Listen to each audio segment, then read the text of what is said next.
¿Cómo puede tratar con un ateo? ¿Cómo puede responderles a personas cínicas, escépticas e incrédulas? ¿Cómo vivir en una cultura que niega y desafía al Dios de la Biblia? ¿Cómo se empieza a ser discípulos en un mundo que niega lo sobrenatural y lo milagroso junto con un Dios creador? ¿Cómo lidiar con un mundo enojado y antagónico?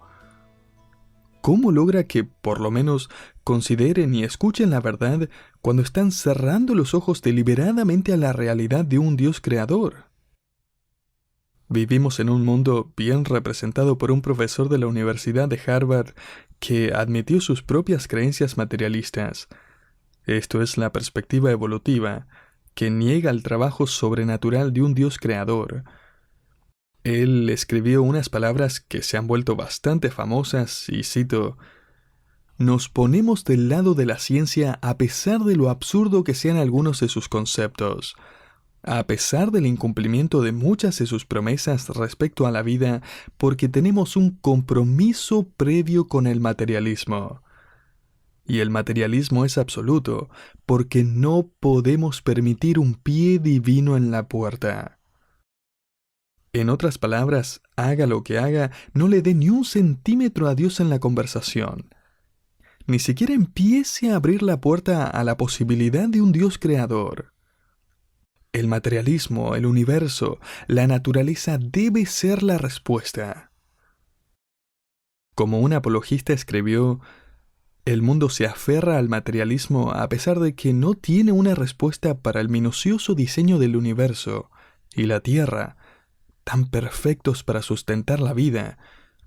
El materialismo no tiene una respuesta para las leyes de la naturaleza, o las leyes de la lógica, o incluso las leyes de las matemáticas, lo que apunta claramente a un diseñador, incluida toda la información incrustada en el código genético, junto con la complejidad de la mente humana, junto con un estándar universal de moralidad, que algunas cosas son malas y otras son buenas, y todo el mundo lo sabe.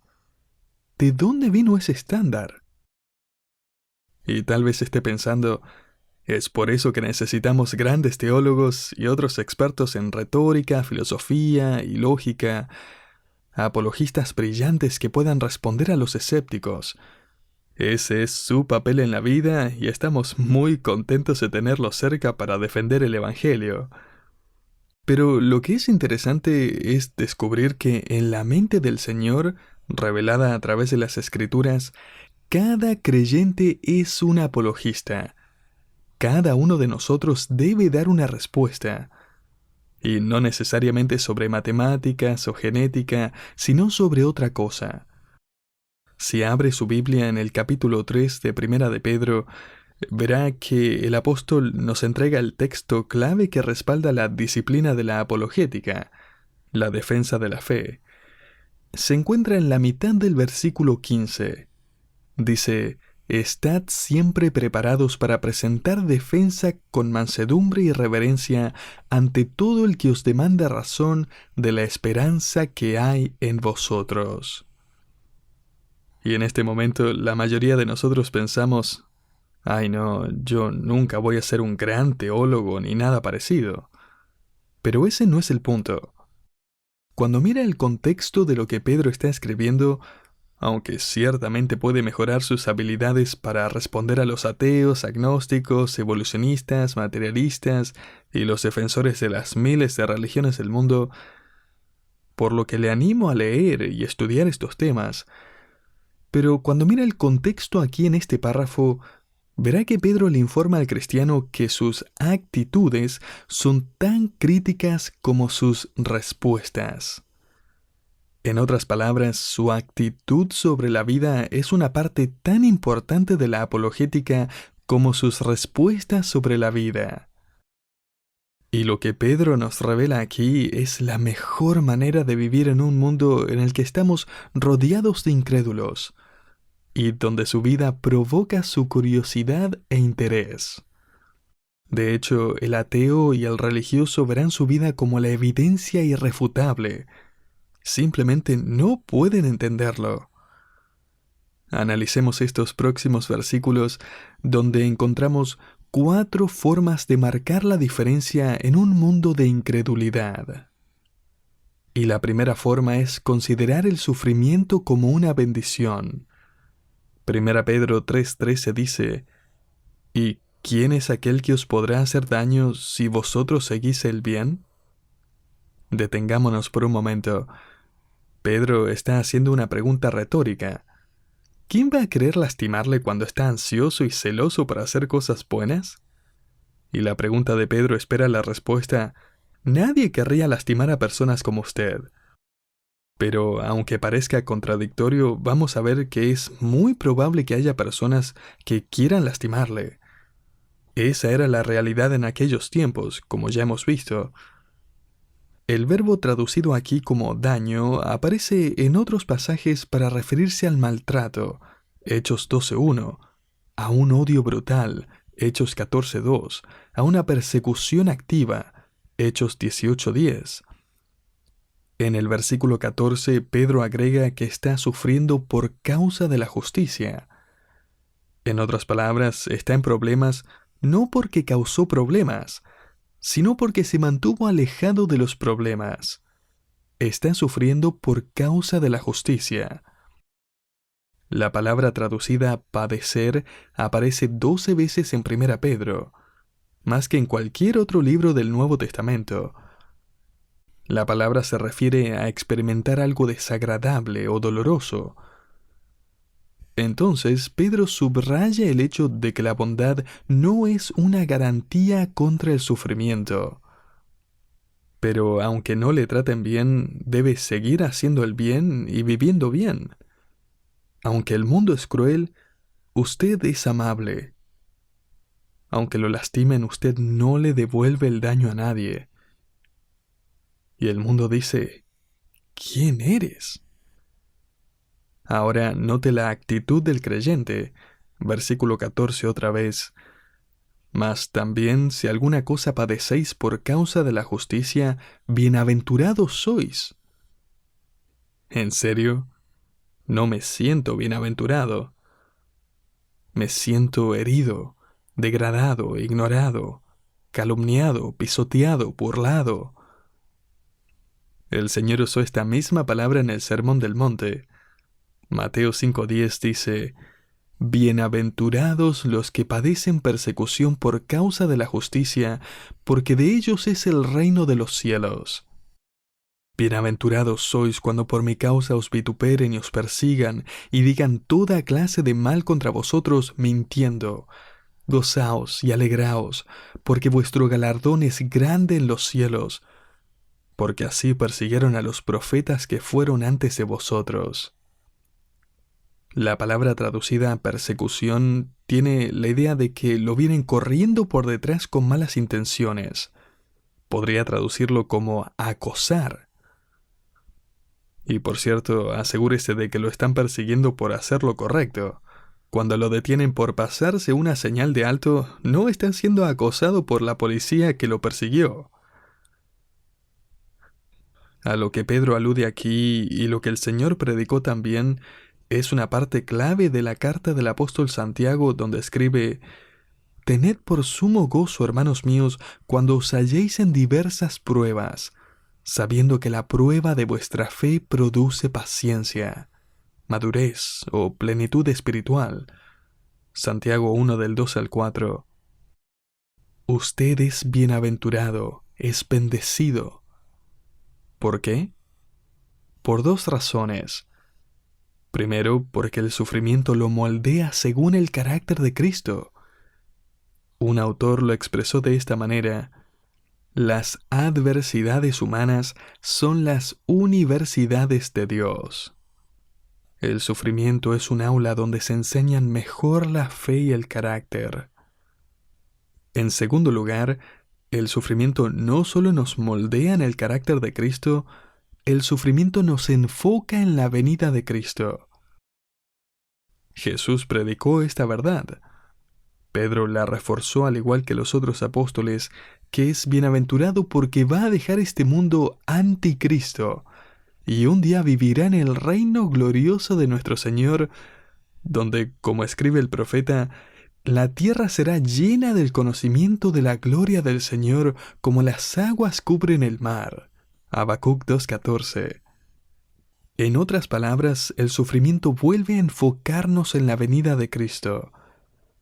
Y cuando estás sufriendo, sea lo que sea, enfermedad, persecución, soledad, pérdida o cualquier otra cosa, eso tiene una forma de aflojar su agarre de las cosas en la tierra.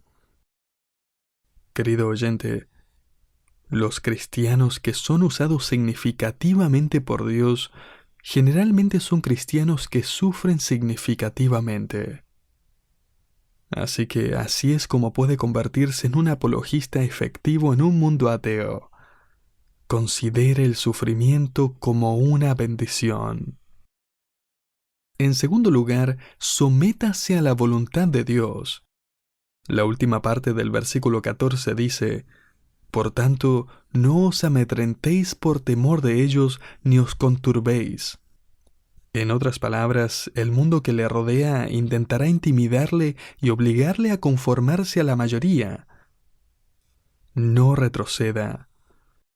Cristiano, no se deje intimidar y no borre las duras verdades del Evangelio. Pedro continúa en el versículo 15 diciendo: sino santificad a Cristo como Señor en vuestros corazones. Santificar a Cristo significa tratarlo como santo, considerar a Cristo como el santo. En otras palabras, trate a Cristo con absoluta reverencia y colóquelo por encima de todas las demás lealtades. De hecho, Pedro aquí combina un texto de Isaías 8:13 con esta declaración para hacer una sorprendente referencia a la deidad de Cristo. Isaías escribe: a Jehová de los ejércitos, a él santificad. En otras palabras, Pedro está tomando esta frase de Isaías y aplicándola a Jesús. Santificad a Cristo como Señor, como Jehová. Y porque Cristo es Dios el Hijo en carne y hueso, entonces evidentemente merece ser nuestro líder y Señor. Nosotros debemos marchar al compás de su divina voluntad. Pero note que la marcha no comienza con sus pies, sino en su corazón.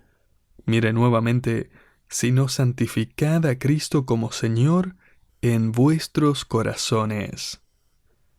Hágalo Señor soberano en su corazón, donde solo usted puede ver y saber quién se sienta verdaderamente en el trono de su corazón, mente y vida. Pedro dice claramente que santifiquen a Cristo como Señor en su corazón. ¿Por qué en el corazón? En los días de Pedro, el corazón se consideraba como el lugar donde habitaban las emociones más profundas.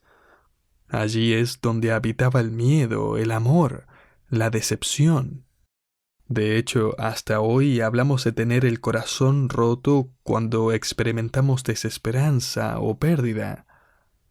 Y es como si Pedro estuviera recordándonos que en ese lugar donde habitan las emociones y anhelos más profundos, el lugar donde estos primeros creyentes y todos los creyentes hasta el día de hoy sienten el abandono, la pérdida, la burla, el sufrimiento, la angustia.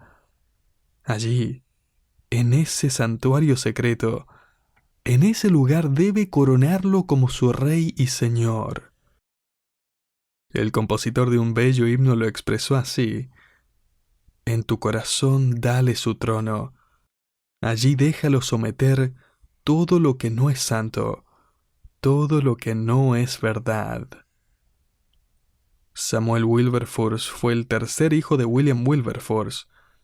Tal vez recuerde a William Wilberforce porque él fue el creyente comprometido que invirtió su vida a finales de 1700 para acabar con la esclavitud en Gran Bretaña. Su hijo Samuel también era un creyente comprometido que una vez escribió que tener a Cristo como Señor en su corazón se puede definir en 4 palabras: admitir, someter, encomendar y transmitir. Admitir nuestro pecado y la necesidad de Cristo como Salvador, someternos a Él mientras abandonamos el pecado, encomendar nuestro camino al Señor día tras día y transmitir a otros la verdad de su Evangelio. Lo que me lleva al siguiente principio para el día de hoy.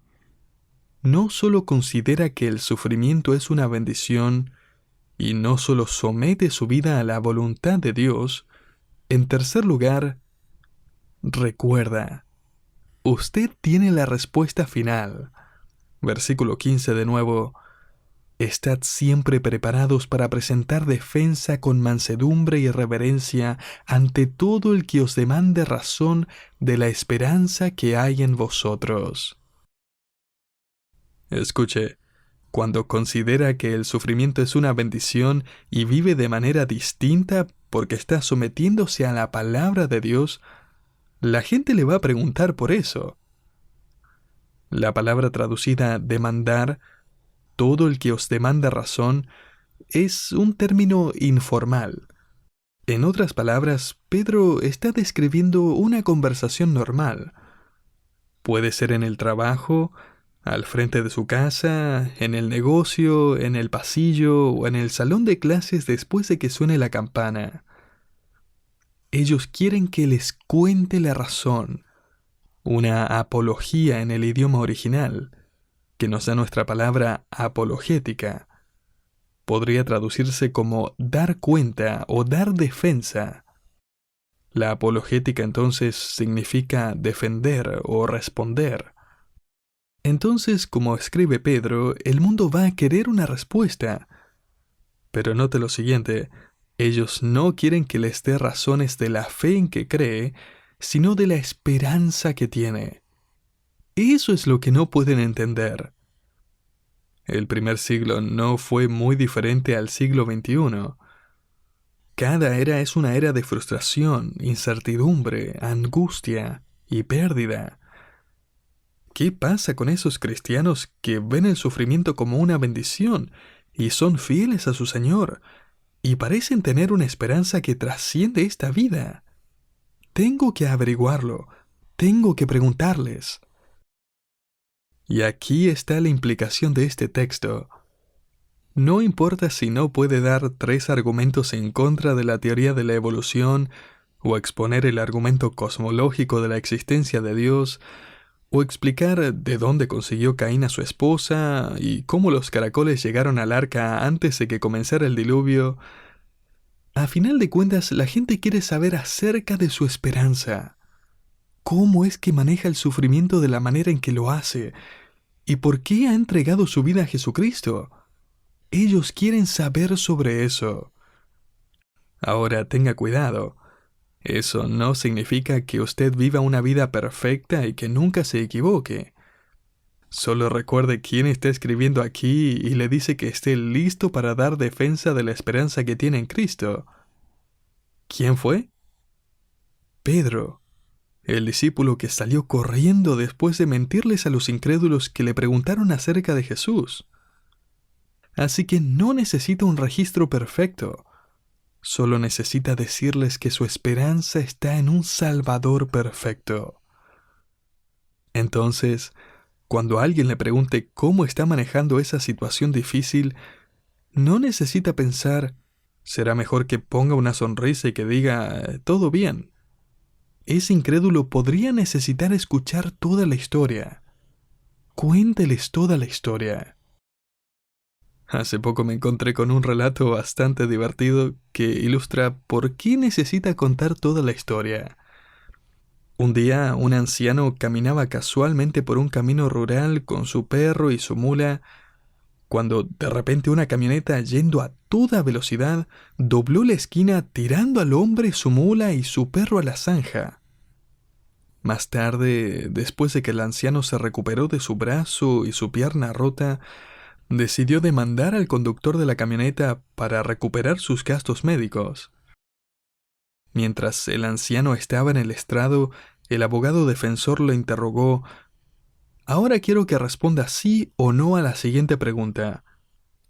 ¿Le dijo usted o no al conductor después del accidente que usted estaba, y cito, perfectamente bien? El anciano respondió: Bueno, yo, mi perro y mi mula estábamos caminando por el camino. El abogado le interrumpió: Señor, le pedí que me dijera sí o no. ¿Usted le dijo al conductor que estaba perfectamente bien en el momento del accidente?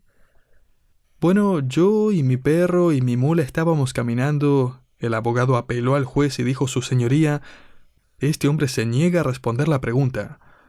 ¿Podría insistirle en que solo responda la pregunta en cuestión? El juez dijo: Bueno, obviamente él quiere decirnos algo, así que déjelo hablar. Bueno, yo, mi perro y mi mula estábamos caminando por el camino y esta camioneta dio la vuelta a la esquina demasiado rápido, nos tiró a la zanja y me rompió el brazo y la pierna. El conductor se detuvo, salió de su camioneta y vio que mi perro estaba gravemente herido. Así que él regresó a su camioneta, tomó su rifle y le disparó. Luego vio que mi mula se había roto la pierna y le disparó. Fue entonces cuando me dijo: ¿Y usted cómo está? Y yo le dije: Estoy perfectamente bien. Escuche, cuando le pidan que dé una respuesta, no la reduzca a estoy perfectamente bien. Eso puede sonar bien o espiritual, pero cuente más de su historia. Los incrédulos a veces necesitan saber que está sufriendo. De hecho, está sufriendo algunas de las mismas cosas que ellos sufren, pero considera que es la obra de Dios en su vida que conduce a una bendición más profunda. Es más, Pedro agrega a esta idea en el versículo 17, porque mejor es que padezcáis haciendo el bien, si la voluntad de Dios así lo quiere, que haciendo el mal. En otras palabras, solo sucederá si es la voluntad de Dios. Y usted va a anclar su corazón a Él. Sí, está sufriendo, pero está confiando en su soberanía. Sí, nosotros también nos entristecemos, pero no como los que no tienen esperanza. Primera Tesalonicenses 4:13. Y el mundo simplemente no puede descifrar su esperanza. Entonces le preguntan sobre su esperanza, y Pedro agrega aquí que cuando les esté dando su respuesta y les cuenta toda la historia, tiene que asegurarse de responderles, note al final del versículo 15, con mansedumbre y reverencia o respeto. En otras palabras, evite cualquier tipo de arrogancia o falta de cortesía. No dé la impresión de que es superior o que es más inteligente que ellos. Un autor comentó: no estamos tratando de ganar argumentos, sino almas perdidas para Cristo. Querido oyente, Dios nos ha llamado a ser testigos, no fiscales, cuando se trata de responder al incrédulo. Así que considere el sufrimiento como una bendición, sométase a la voluntad de Dios. Recuerde, usted tiene la respuesta final. Y finalmente, número 4, no ignore su conciencia. Note el versículo 16. Teniendo buena conciencia para que en lo que murmuran de vosotros como de malhechores, sean avergonzados los que calumnian vuestra buena conducta en Cristo. Es posible que no pueda evitar ser calumniado. Solo trate de no darles municiones.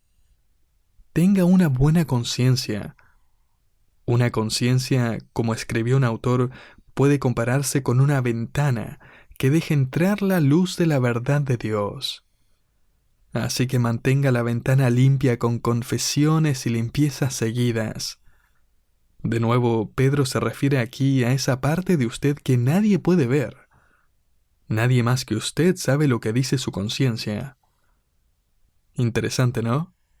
Cuando se trata de una buena defensa de la fe, parece importar más cómo es usted en privado que lo que dice en público. Así que mantenga una buena conciencia, dice Pedro, lo cual, como verá, termina reflejando un buen comportamiento. Pedro parece estar dando una advertencia. Si va a decirle a la gente que Jesucristo es la respuesta, asegúrese de que su vida no genere preguntas. Ese es el peor tipo de defensa. De acuerdo con el apóstol Pedro, su vida debe ser una exhibición de la gracia, del poder, del perdón y de la esperanza del Evangelio de Jesucristo.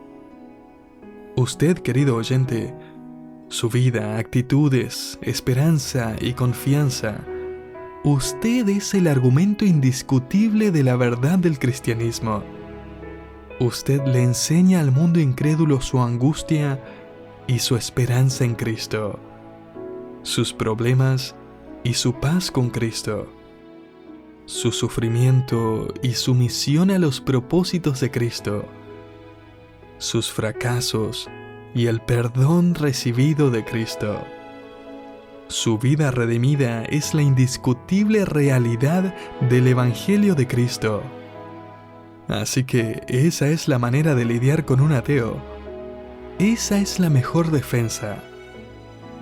Muéstrele y cuéntele a su mundo sobre su propia vida.